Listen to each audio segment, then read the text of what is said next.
Hey guys, welcome back to the Reed Homestead. Today we are going to do a little seeding for the season. I know I'm a little late, but had other things going on, so that required attention. Just got another fig tree in the ground. So let me explain the setup here, what we got. First of all, this is just a tray, seed starter tray. You can get these anywhere.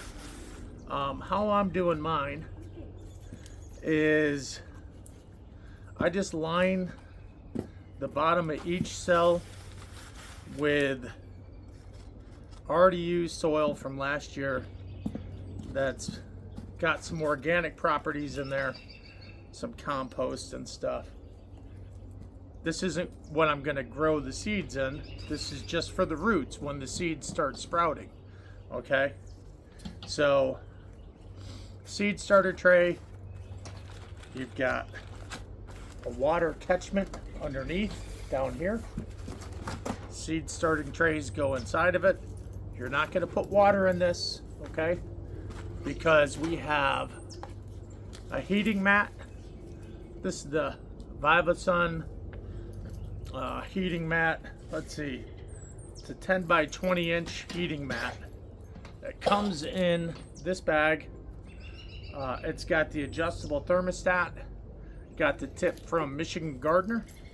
What I noticed last year, especially with the peppers, they have to be at least 70 degrees in order to fertilize and sprout. So you know, I had peppers in the soil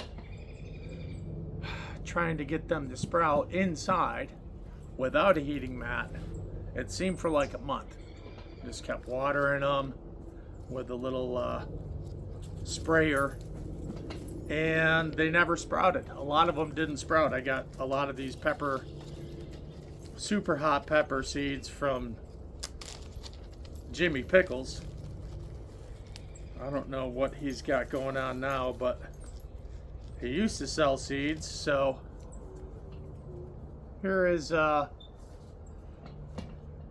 white scorpion.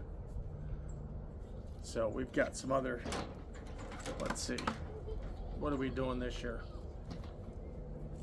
Chocolate Bootla, BOC crossed with Primo Cream, 7-pot Primo. But like I said, a lot of these, when I was doing them last year, you know, based on the heat, the lack of heat inside, they didn't sprout. So I brought them outside and they still didn't sprout. So I ended up getting the heating mat, VIVOSUN. It's a 10 by 20 inch. It's got the adjustable thermostat on it. I have it inside the garage on a piece of wood, kind of like this. Some cardboard underneath it. That's going to set right on that tray. It's perfect size for this. I think this is 100 seed starting tray. Sets right on it. It's got the adjustable thermostat on it. Okay, so they recommend, VIVOSUN recommends no standing water in the tray because the heat's got to get through that. Obviously, it's going to require a lot more energy to heat up the water, so they recommend just watering from the top with a sprayer. That's what I'm going to do. Okay, so I bought this.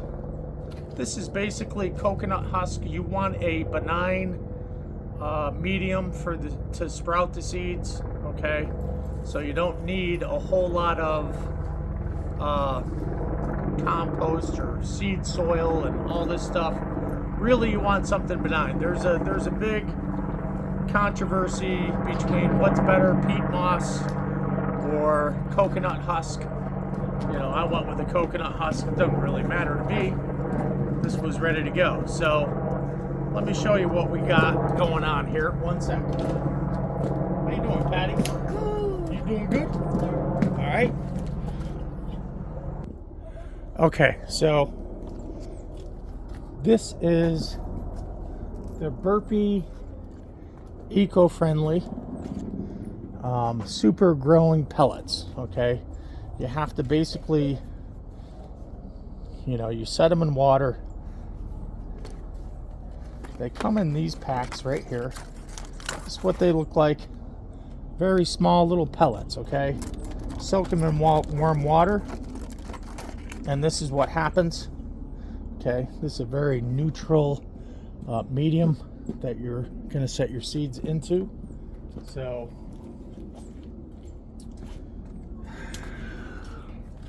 we're just going to, whether it's 1 or 2 per cell, I don't think that matters. I got some other stuff that I got at Walmart. I bought a new grapevine. We talked about transplanting some grapevines in the last video right here. Okay, so I got the seedless green marquee from Walmart. Not that big of a deal, but you'll notice when you open up the packaging, you get they base it with something that looks like sawdust. So that is the same thing. It's corn husk. Here, I saved some of it. Let me show you. 1 sec.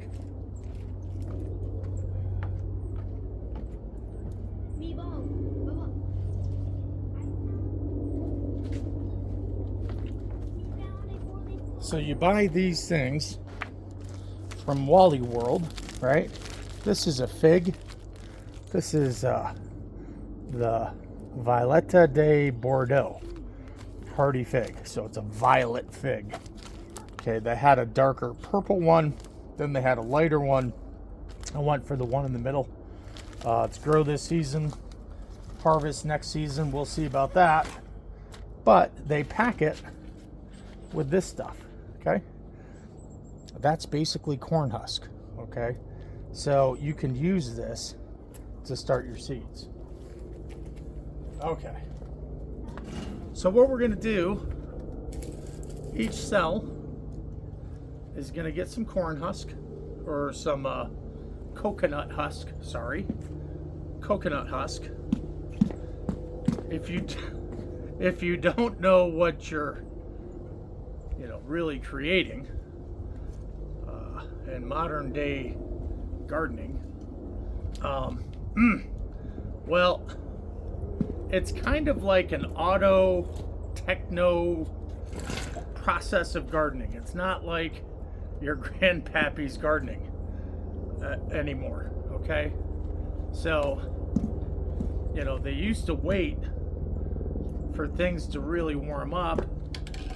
Sure, they did some seeding inside, but they didn't have, they just use incandescent lights and kind of the traditional way, where there was a certain constitution that you relied on. People used to read the Farmer's Almanac, and this is what you relied on for planting your seeds, your gardens. Nowadays, you have grow lights, you have heating pads, you have a full spectrum lights. You can change the colors of the lights. You can go with red, you can go with white, you can go with violet. There's all kinds of things buzzing around about what the best process is. Ultimately, what you want to do is just get these seeds started. It's really not that difficult. They make a bigger deal out of it than it really is. The problem that I had was super hots, which are not indigenous to America. They really require warmer temperatures in order to get those seeds started. So you really want to get a heating mat if you're going to do something like that. Okay, if not, you know, you're gonna have your light.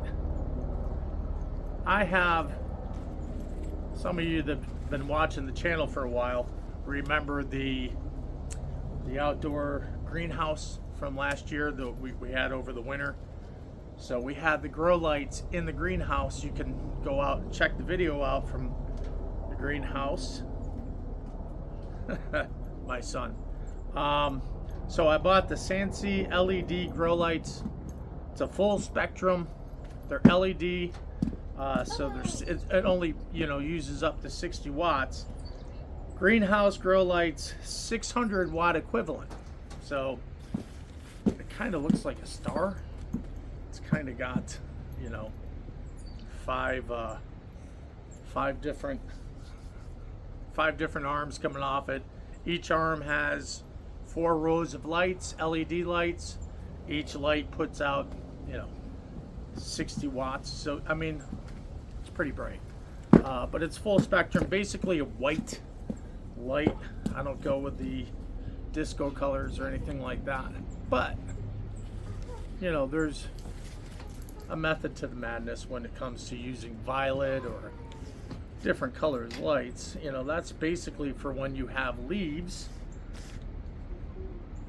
on your sprouts, then those lights will be more beneficial. But I think a white light will just suffice just as well, especially when you're starting seeds, which is what we're doing today. Okay, so yeah, it is. It's kind of like a techno autocrat type, you know, just whatever you want to do. There is no constitution anymore.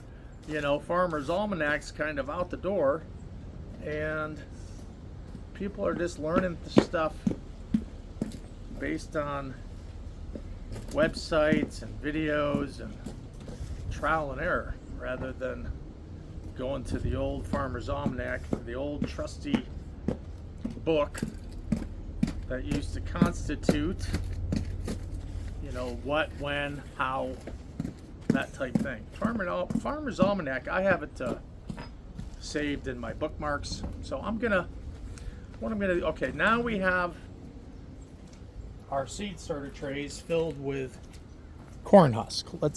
So you can take a look. Okay, there's Bo and Patty. Pat's getting ready to do some gardening.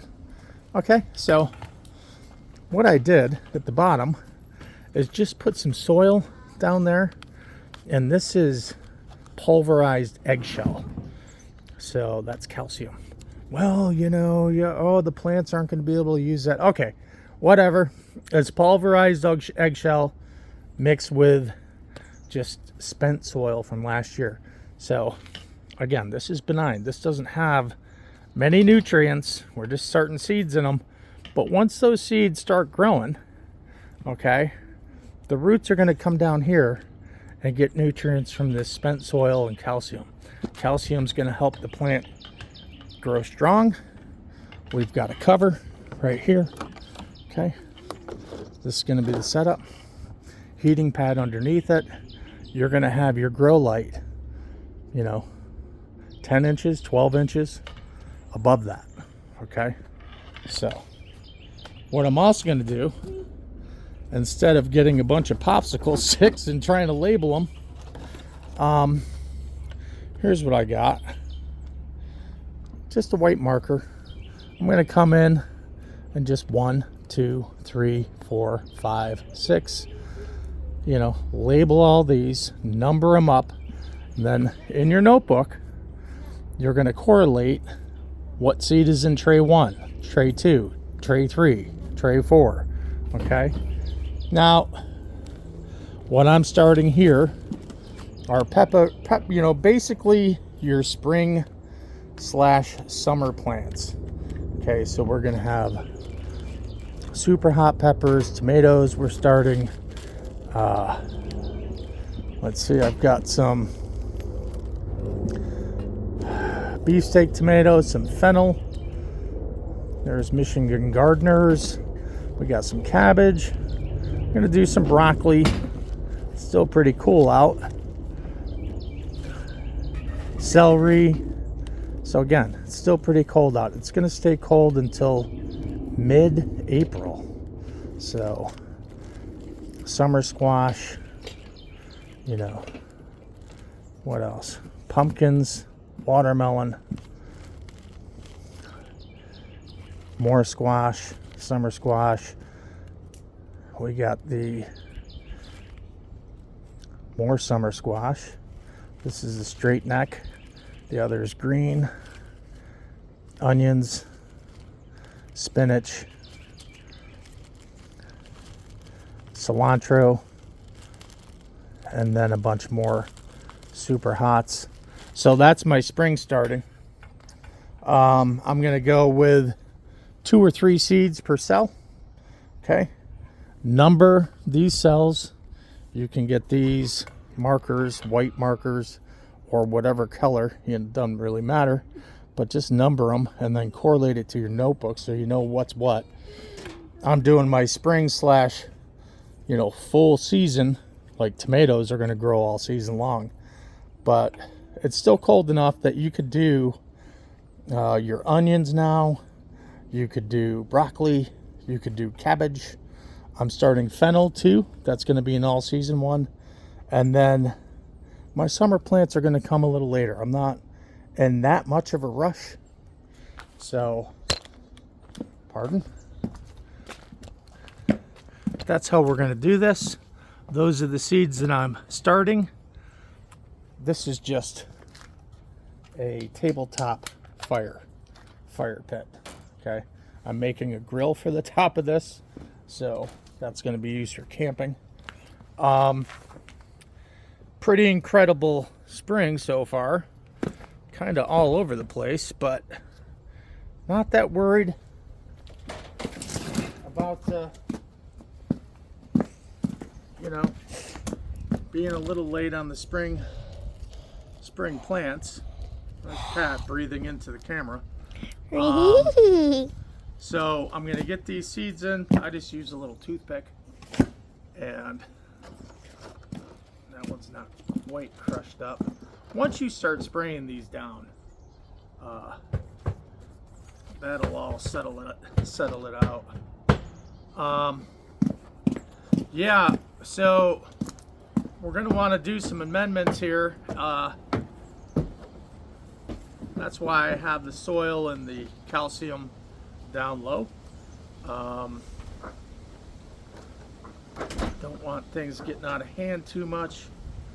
You know, it's kind of off the rails a little bit, but you can clean it up.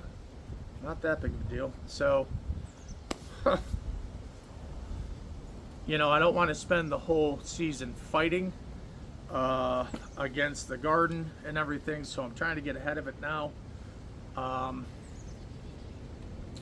So, you know, last year we had some pretty devastating injured plants. I was struggling to get these seeds started. You know, this year I'm already ahead of the game, so I'm not that worried about it.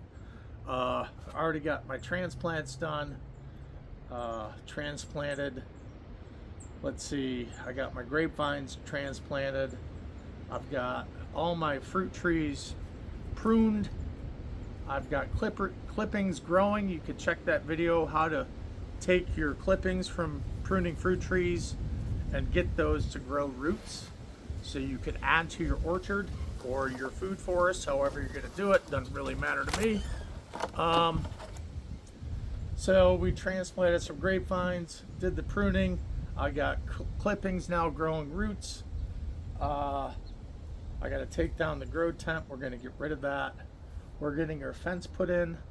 We're having a pool installed over here. So we got a lot of stuff going on. I don't want to sit there and fight against seeds and planting. Got a lot more stuff to get done. So when it gets time to it, I'm going to be battling these trees and trying to get the new garden beds into place, kind of following the it's kind of like a hybrid type thing. Doing the, I guess the Charles, I forgot his last name, but He's over in England. He does the no-dig gardens. Kind of doing that, but I'm also using the trees as the siding for him. Not doing these huge rows of, you know, I'm only my 4th or 5th year into this, so we're just getting kind of started. Yeah, I have grown things before, pretty much my whole life. Peppers, herbal stuff, basil. Bo, get out of the garden. That's going to be an issue because he likes everything. He'll eat apples, carrots, potatoes. I got chicken wire that I'm going to have to protect the garden with, but not going to be like deers. You get 30 deer coming in here and they devastate everything. So anyhow, these are the seeds that I'm going to be growing. What other super hots do I have? Let's see. Primatali, chocolate primatali, jigsaw red, dragon's breath. So we've got some specialties coming up. We're also going to be doing the Reaper, the Peach Reaper, some ghost peppers, but you know, and then we're going to do the staples, tomatoes. I got potatoes in the ground. I've already got garlic going, got carrots going. We're going to be doing beans, eggplant, fennel. So all the staples, you know, that you would normally eat. We're going to have an herbal garden up here. Already got that stuff going. It's saved in the greenhouse. So oregano, parsley, rosemary, mint, lemon balm. Lemon balm gets huge, so you want to be careful of that. Transplanted some knockout roses. We've got some traditional rose plants over here that I'm going to want to transplant too once we get the fence in. That's kind of in the way, so we've got a lot of stuff going on here. So welcome to the auto technocrat method of growing your seeds and getting your garden started, I guess. I still refer to the old Constitution and Farmer's Almanac, which is what traditionally you would do. So I use a little bit of both there, right? Anyhow, until the next time, this has been Pat. Getting your seeding done now. It's still cold at night. We've got probably another month or so left before the last freeze, where it gets below 40. If it gets below 40, a lot of these plants are gonna wilt, and boom, next thing you know, you got to start from seed again. So even though I might be late, according to Farmer's Almanac, if you look up weather, AccuWeather in your area, it'll show you. You go to daily weather, it'll show you the month, what they're expecting for the month, and check out the last time that it gets below 45. You know, if it's below 45 degrees, some of these like tomato plants and stuff, they could die, and they will die. So that's it from the Reed Homestead. Until next time, guys, God bless. Have a good day. See ya.